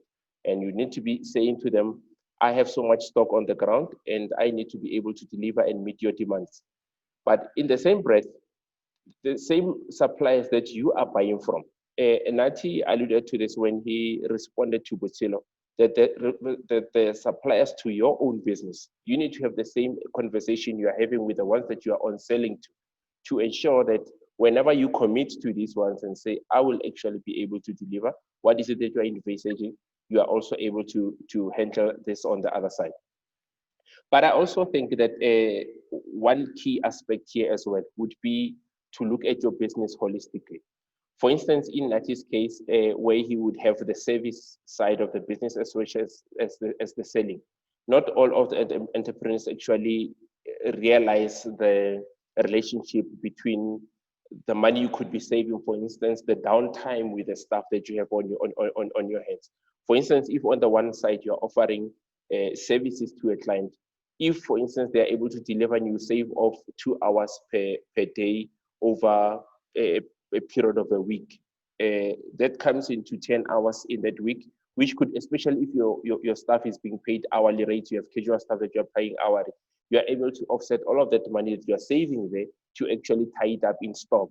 In case there are issues such as the lockdown, where you would need to have stock on hand to preempt a demand and a lockdown, a cutoff in the supply of your business. So you need to be juggling all of these factors, and it will not necessarily only be about the stock itself, but all the overall costs that are inherent in your business, where you could be saving elsewhere and then tying the money elsewhere without changing the entire revenue of the business or increasing the expenses thereof. Absolutely. Thank you. I hope that everybody who's attending this webinar is taking notes, because they're getting some really fantastic information here. So thank you very much to Bhuti and Nati, and to Timothy as well.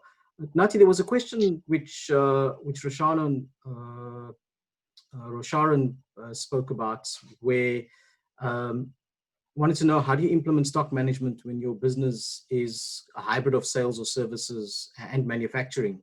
And I suppose, more importantly, if I look at your businesses, you actually really have 3 very distinct and separate businesses in one. So I suppose, to answer Rosharan's question, do you, with your planning and your financials and cost of sales, etc., do you keep records separately, or do you kind of lump them into one basket, or how do you actually tackle those 3 separate and distinct businesses under the one banner? So basically what we do is we obviously run it as one company, but what we do is we create some sort of subsidiaries within our company, where we've got landscaping, we've got the production of chemicals, and then we've got the industrial cleaning. Basically what that allows for us is to see each facet of the business, how it's performing. It allows us to be able to sort of help the other department of the business that's suffering to be able to loan it to a bit of money or cash flow when it's needed. But it's a good indicator to show you that now it's no longer a good idea for you to be balancing the one side if it's not giving you the results that you intend on getting. And as Timothy said before, unfortunately, there comes a time, if your business is not working in your favor, you do resort to the last step, which is actually closing that one side. So for us, we've resorted in just having 3 dimensions of the business under the one thing. And then with how we record our financials, it's obviously as one, because it's still one entity. And then in terms of her stock management, unfortunately, there's no way of having one platform where you can do the stock management. You have to treat them as 3 separate or 2 separate entities, because even with the fabrication and the manufacturing that she has there's going to be dead weight loss, where in the other stock management, you will find that there's no dead weight that she has to get rid of. So there's a lot of wastage on the one side, and then on the other side, there's no wastage, just straight sales. So she has to sort of keep them separately. No, great. I agree with you. I suppose, Timothy, that leads to another question, which is, if I was an SME and I wanted to tap into kind of the sustainability program that BU offers SMEs, first and foremost, how would I do that? And then more specifically to the kind of example that Nati's raised, where you've got 3 very separate businesses, do you take each one separately through the sustainability program? Would that highlight, because I think the point Nati is raising very eloquently is that if you don't do that, you will have very profitable businesses subsidizing unprofitable businesses. And what it's then doing is it's actually draining the cash away from what could be a very profitable operation that now is obviously reflecting much less because you've got this disparity between the different operations. So I think I wanna start with the last one, where the question is around if you've got three separate arms or three separate businesses, which one do you put through the program or through the assessment tool? And I would say that it would be recommended that you do them individually, because, like you said, you want to look at the profitability and the viability of each of those businesses, so that you see which one works and which one is not working, and which one needs repivoting, and the other which one just needs a little bit of smaller tweaking or enhancement. So I would recommend that the assessment or the what we call the repivoting score sheet, which is the assessment tool, gets done on each of the 3 or 4 or whatever number of businesses or arms of the business you have, so that you can kind of look at them in isolation and see which ones are viable and which ones are not viable, so that you kind of avoid the cross subsidization of the businesses. Then secondly, around how businesses can access the program. So I think for businesses that are already on the program and already have an existing relationship with your business coach, businesses can then just refer to their business coach and then request that they conduct the scoring, the repivoting score sheet, which is the assessment tool, which is the first part of the program. And then the business and the business coach would then continue with the recommended interventions.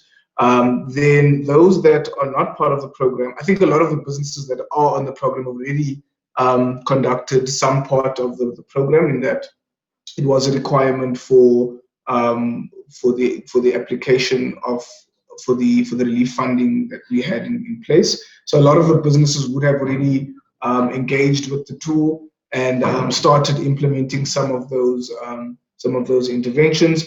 But then for those that are businesses that are external and are not part of the program already, it would be advisable for you to contact Black Umbrellas, or contact the nearest incubator. That information is available on our website, and then we will then guide you in terms of the next steps. Thanks, Timothy. I suppose then just, as we start to wind down the conversation, I just remind all the attendees that if you have any questions, you can post them in the Q&A, although I see most people are dropping them in the chat. But there was a final comment about 15 minutes ago from Molemoeng de Chitelo, speaking about particularly around just in time. So they were agreeing with the panelists in keeping stock to a minimum, as it reduced the cash flow being tied up. But I suppose, Nati and Buti, again, it comes back to your business and understanding your business. Because I think when COVID struck, the kind of just-in-time ordering worked for some people, and for others in specific industries or sectors, it actually worked against them. Do you care to comment on that? I mean, as I said before, Jerome, I think, for instance, making use of an example of our business, for instance, the one side, as I mentioned, we kept the stock very minimal, but we were actually supposed to keep the stock, a bit of overflow of stock, is the chemical production side, because there was quite a number of demand. The demand went quite high. It skyrocketed, in fact, when it came to sanitizers and all hygiene purposes. So we didn't really keep that much, but we kept just beyond the 50%. So as I said, it's always advisable for one person to be able to see and monitor how the business is performing, what is demanded, what goes less, what moves quick, and always just stay on your toes and see what product is actually being accepted into the market at a much higher rate than the others. And just obviously keeping track of those stats, because they give you a true reflection of what you actually should be focusing on as an SME to cut down all the other costs that you have. Lovely, thanks, Nati. Bhuti? Yeah, your we've comments? seen some companies who actually managed to actually buy a lot of stock. They had stock on hand. For instance, we had companies in the steel manufacturing sector who actually bought a lot of stock, and fortunately with some shops actually closing down and some simply pushing up their prices. All of that had a knock-on effect, and some of them actually managed to make a lot of money with the stock that they actually had. However, some have actually had to close down the business because they had so much stock on the floor, and they actually just so that they could salvage a bit of few cents out of parent that they actually paid for the stock. They had to close down the business. They had so much money tied up in the business because essentially the business was operating month to month. They were not making enough profit to actually be able to survive beyond all of the stock that they actually had on hand. So again, what Nati said now, the fact that you are able to focus and plan for your business and actually do pay attention. For instance, with the example of Rosharon Morgan, who was speaking about the business that is actually hybrid, doing all of these elements within the business, it's very important to know that which one of these you should actually keep stock. For instance, it could be that you're keeping too much labor in the manufacturing side of the business when you should actually be keeping the stock, especially none that is not perishable. And again, as I said, that the fact that the business has to be looked at holistically. You could actually be keeping stock with your suppliers, for instance. Just find out which supplier has the most stock, and then they are able to offset all of these quantities and keep them on site without incurring too many costs.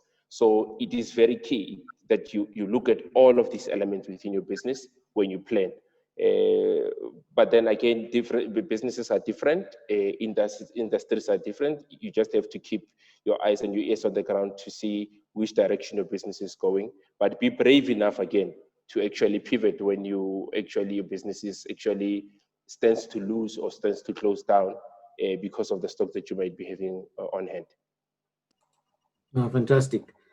Nati, you've shared with us some really good insights, and there's a recurring theme through your message this morning, which has been around kind of analyzing, reflecting, looking at your business, both on the income side as well as on the expenses side. And you used in your last answer, you used this word record keeping.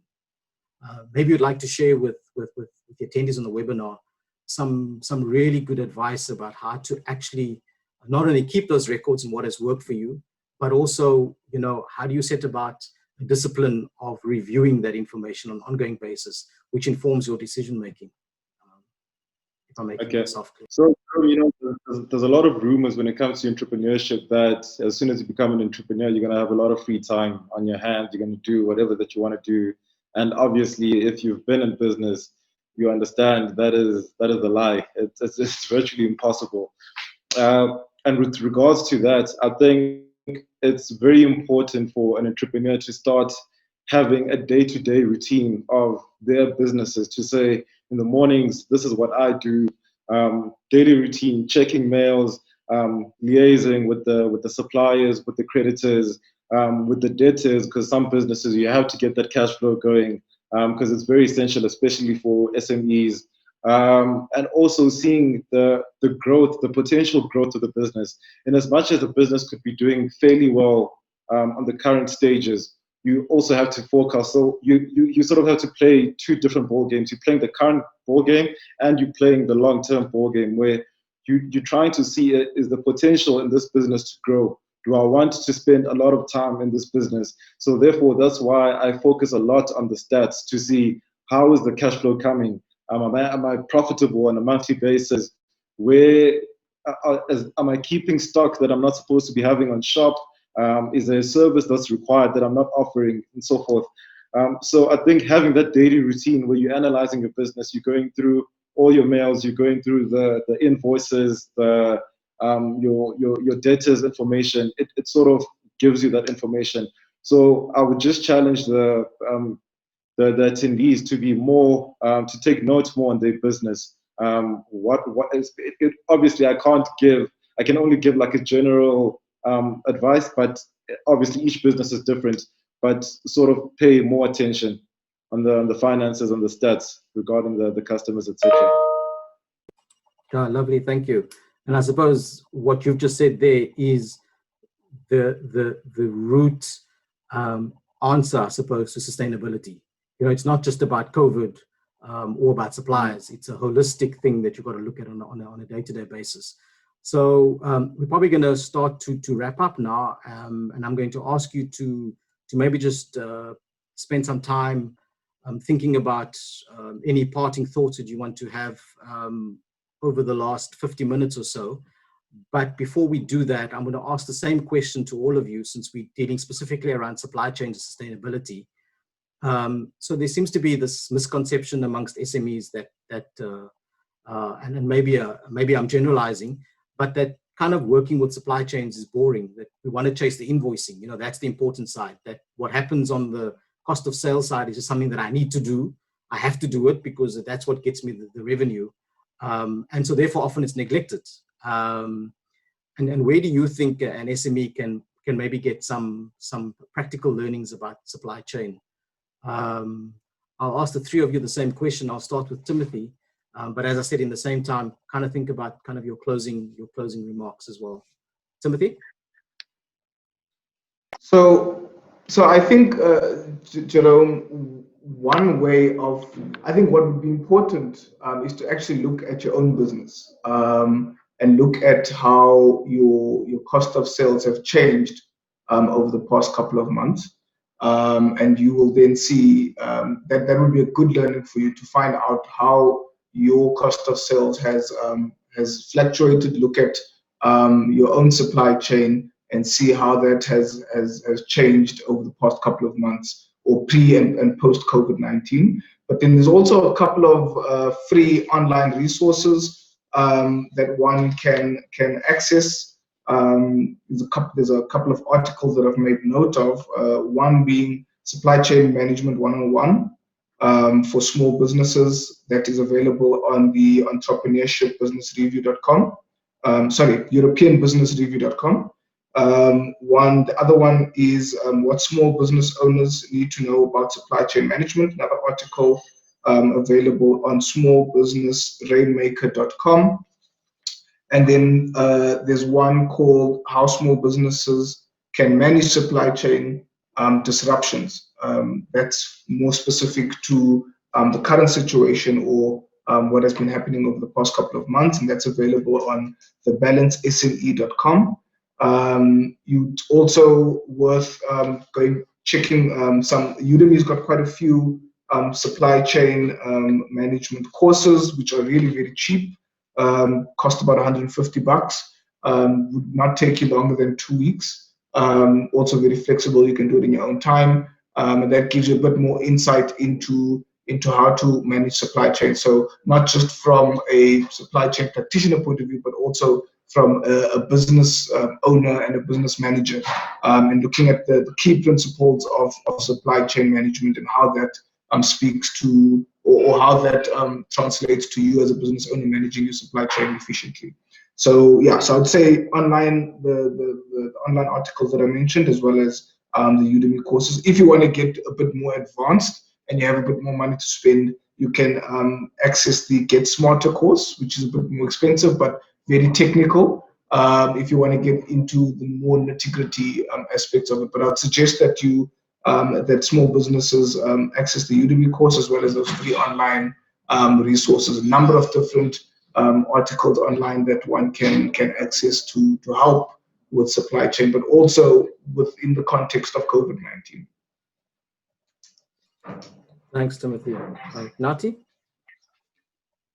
I think I would like to just expand more on what Timothy was saying. It's very vital that one familiarizes themselves with the content of supply chain management, what it entails, what's required of the business person. And also, even though it's important to read and having that knowledge, I think also that the experience is as important as the knowledge that comes with the reading. And obviously that experience will come through the business person with their business that they have and that they're running. And applying the knowledge that you have within that business to get more insight about your cost of sales, the hidden costs that come within your business, so that you see whether or not that this business that you are running is worth continuing to have, or maybe you should look at maybe starting a new business, or maybe incorporating a new department or facet of the business that will enable you to get higher revenues than what you're experiencing right now. Great, thank you so much. Buti? Yes, I think we should also not underestimate the courses that are made available by the different state entities that are out there. So now and then you would find that courses are made available by all of these state entities that not all entrepreneurs actually take them up. I think it's also important that when you build a business, we have a trend here in South Africa where some businesses are actually reliant only on state supply. I think there's a term for it when we speak of tenderpreneurs, whereas when that supply is interrupted, what happens to your business? You need to be flexible enough to build a solid business that could be supplying to the state, where they will simply send you a PO by email, but you also need to be confident enough and you need to be professional enough where you could actually be going into corporate clients and be able to sell to them. So there the rules are different. For instance, on the other side, it would be about the scoring of your credentials as a company. On the other side, it would also be how you negotiate, how you make sure that those doors actually open. Secondly, it would be about networking. I cannot overemphasize the importance of networking, where you generate a lot of business from people who actually are able to open doors for you. So in that networking, there are things that are soft skills that much as you would learn from all of these courses and these resources that Timothy and Nati alluded to, there are things that you'd actually be learning from doing every single day when you go out and interact with all of these suppliers, where these things are not actually recorded in books anywhere, they're not delivered in courses, but they simply come out and you simply realize and learn them, and you develop such skills the minute you start interacting with other business people. It's also important that you keep abreast of industry trends. Much as we can speak of the knowledge that is available in books and so forth, you would find that, for instance, the course material that was available in universities and across all these courses that were made available last year, they would have changes to them given the pandemic that we are experiencing now. It's about how much money you type into the stock. It's about do you have the necessary accreditation, for instance, that could change whether you are able to supply elsewhere or not. And I think lastly, you should also be looking out for the companies that are operating in your industry, be they suppliers or your clients, who would always be providing all of these courses in terms of developing the quality suppliers that they would want from the industry. I think that is very key. That is why these multinational companies would have very stringent requirements whenever they would want to do business with an SMME. So this should not be taken for granted. There's a lot of learning to come out of this. I think Timothy alluded to the Unilever one, but many other companies actually have that. Coca-Cola has a supplier training courses, for instance. I've seen when they had the call out, they would have workshops, information sessions. SAP has had that as well. So many other companies, especially the specialized ones, where it's about company where there are changes and fluctuations in the pricing, changes in the spec of the product and so forth. I think entrepreneurs really need to pay attention to these as well and take advantage of them, because these are resources that are available without costing an arm and a leg. Oh, fantastic. So much valuable information. So I suppose from my side, if I can just recap, I will circle back to each of you and just offer some closing remarks. But I just want to kind of sum up our discussion over the last 55 minutes or so. I think we started off where, we spoke about supply chains and I think what came out of there was that it allows you to forecast the business into the future. That was important. Buti gave us a guideline of about 50% of your stock you should hold to avoid having excess stock and tying that up in cash.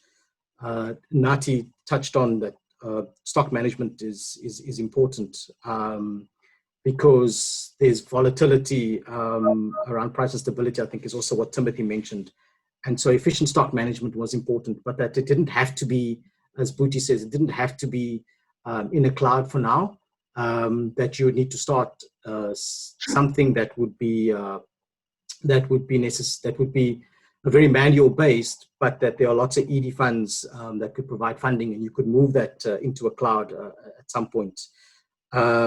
We also spoke a lot about, Timothy spoke about access to market and supply chain, and that in the current COVID environment and subsequent to that, that it was important that businesses need to repivot their business models, and that there was a framework that BU had actually provided. Both Nati and Booty made some very, very important points, which was that you actually had to be very adaptable and very flexible. In fact, Booty made the point that it's not just about the business that needs to be flexible and adaptable and be able to pivot, but you yourself as an individual needs to be able to stretch yourself laterally. I think he used the example that sometimes now you'd need to move from a corporate customer to selling individually, face-to-face, one-on-one, which I thought was really, really key. And then we spoke about relationships in terms of having relationships with your suppliers and building those relationships. And then I think finally, what was really great about closing everything off was that, that they all spoke about looking at your own business, that there were some important learnings for you there. And Timothy gave a whole lot of different online courses, etc. But again, Booty mentioned that we didn't underestimate those courses by state entities, that was important. And that you don't just build a business that's supplying the state. You need to build a business that's supplying the state as well as corporates or other people as well. And that networking was important. And I think the one thing that I think came through from the discussion at the end from both Booty, Nati and Timothy was that there is so much theory out there, but you needed to work through that theory and to look at what was relevant to your own business and then to apply it, but also to remember that a lot of it can change very, very quickly. So you've got to make sure that it's all relevant. I'm not sure, gentlemen, if I've managed to encapsulate the last 55 minutes into a 3-minute, 10,000 feet high view of things. But I think if I can just maybe whip around for some closing remarks. Let's start with Booty this time. Maybe some closing remarks that you would want to leave attendees with that you think is important. I think that much as we were focusing on supply chain, I think the theme that has come out of all of this and from all the inputs is that you need to have a 360 view of your business. So whatever it is that you do in the business, while managing the supply chain in your business, you're managing the stock and you're managing the individual and the finances. It's all about how it impacts all the other aspects of your business. And I think what Nati had spoken about earlier, the fact that you need to have a routine. You should be asking yourself every single day, what is it that I'm doing on the business every single day? It should not be that I have a business and I simply have a contract with someone I need to deliver. You need to have a routine that you can stick to, that you can manage daily, and that will give you a holistic view of how the entire business is actually doing. Because you might find that there are loopholes in other divisions in the business, even though you have solid relationships in the supply chains. So I think in parting, I would say that make sure that while you keep your eye on the business, it's an eye on every single aspect of the business, and that will ensure success. All the best to all that joined. Thanks, Booty. So it's about working on your business, rather than working in your business, I think is what you're saying, keeping an eye on your ball. Nati? I think, it's unfortunate that with many small businesses, we tend to live from hand to mouth, and we focus more on surviving the current conditions, which sort of takes away our forecasting of the future and where we wanting to go as entrepreneurs. So I think I will allude to what Uputi mentioned, which is, again, having that daily routine, which will sort of make you focus on the current affairs of your business, which can also you can use that information to sort of forecast into the future, what the future holds for the business. And as a business person, just have a holistic view of where you want to go. It's highly important that you establish a vision for yourself, because without a vision, you won't have a sense of direction as an entrepreneur, where you're wanting to go. So yeah, as my closing remarks, I think that's what I want to leave the entrepreneurs with. Great, thanks, Nati. So Buti's point was about having a 360-degree view of your business, not necessarily working in your business, but working on your business. Nati mentions that you actually have to build a business. It's not just about supplying with an income. You want to build an asset of value. So you want to build that business. And in doing so, you need to have a view, not only inside, but also externally of that business. Thanks, Nati. Timothy? So I think I'm going to reiterate what the two previous speakers or panelists have mentioned, is that, and that is, spending the time or taking the time out to look or to work on your business instead of in your business, to get a bird's eye view of your business. At Black Umbrellas, we're very big on, and we try to encourage our business owners to evaluate their business, their management accounts on a monthly basis. It's a rich source of data and information on your operations. So I would say that it's very important, and I would encourage SMEs to pay close attention to the broader, or to look at the business from all aspects. Look at things like the efficiency of your marketing. Look at things like how quickly you're turning over your stock. These are all key. These all give you like really important information on the efficiency of your operations, and that is when you start. That's when you start creating real profit. Is when you create efficiencies within your business, operational efficiencies. So, and you can only do that by looking at your business from a 360-degree view, and you can only do that by looking or working on your business instead of working in your business. And I know it's very difficult as entrepreneurs. You get caught up in the day-to-day operations and activities and forget to take a step back and say, what does my business look from the outside in? How does it look? Looking at and reviewing, for BU clients, it's very important to go back and review that business model canvas that you would have done in your pre-incubation, and see if if the current operations are still in line with what you had originally incepted in the establishment stage of your business. So again, like I said, similar to what the other panelists have said,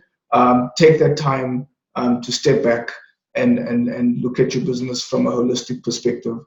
Look at all the activities and how they contribute to the overall revenue and profit targets of the business. Because at the end of the day, all aspects and all functions of the business, including your supply chain and your marketing, all of those have, and your financial management have an impact on the overall success of your business. So it's very important to monitor those areas of the business, and it also allows you to do better planning and plan for scenarios. Now we've got some kind of information and background on what happens when a global pandemic breaks out, and we need to use this kind of information and data to do some scenario planning and say, if this had to happen again in the next 5 to 10 years, would I be ready to deal with the situation, and take from the learnings and the lessons that you've learned in the past couple of months, and say, how do you create a business that then becomes robust and not susceptible to the negative impacts that these pandemics and these kinds of unplanned disasters have on your business. Thanks, Timothy. So I suppose, Timothy, building up on what Buti and Nati had said, probably to take a phrase from Nati's playbook, when you do that review of your business, it needs to be regular, and you need to make time for it. It doesn't just happen on an ad hoc basis. And I suppose at some point to another, I suppose all three gentlemen would probably say that, failing to plan is like planning to fail, I suppose, where we could close off. So the schedule, the panel discussion was meant to last an hour. We've actually gone for about 65 minutes by my book. So I suppose on behalf of the attendees, I would like to thank the panel on behalf of the attendees and on behalf of Black Umbrellas, certainly, to thank Buti, Nati, and Timothy for their time. It's really appreciated. I know how busy you gentlemen are. And I know that in 2020, probably our biggest commodity or most valued commodity is our time and our attention. So we are grateful for yours. And then I suppose on behalf of you three gentlemen, I think it would be fitting for me to thank the attendees for listening to you. You've certainly shared some really, really, really brilliant information with them. I'm going to hand back to Lebo, but Lebo, it would be great if attendees were able to access some of the information post the webinar. So I see it has been recorded, so maybe we can let them know, maybe not today, but at least at the end of the 3 days, where they can get some of the information, because there was some really fantastic information in there. And I couldn't keep up with these three gentlemen. I couldn't write fast enough. They were just giving us all these pools of wisdom. So thanks once again to Buti, Nati, and Timothy.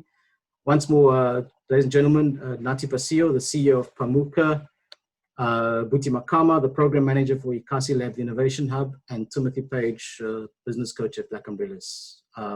My name is Jerome Eccles, and I was very, very glad to host you.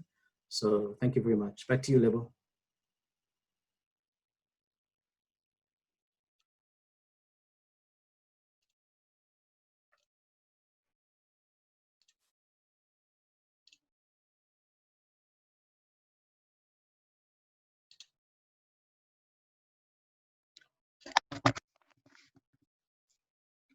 Thank you very much, Jerome, and thank you so much to our panelists.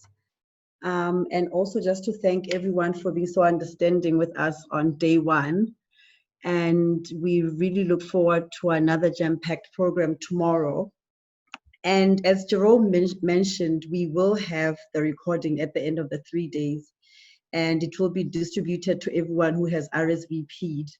So we will make sure that we do that at the end of the 3 days. Tomorrow we'll be back again at 9 o'clock, and we'll still be using the same link. We have sent out a reminder already today, so that in case you have missed it, so you will get the link. Thank you so much, everybody, and we look forward to seeing you again tomorrow. Thank you.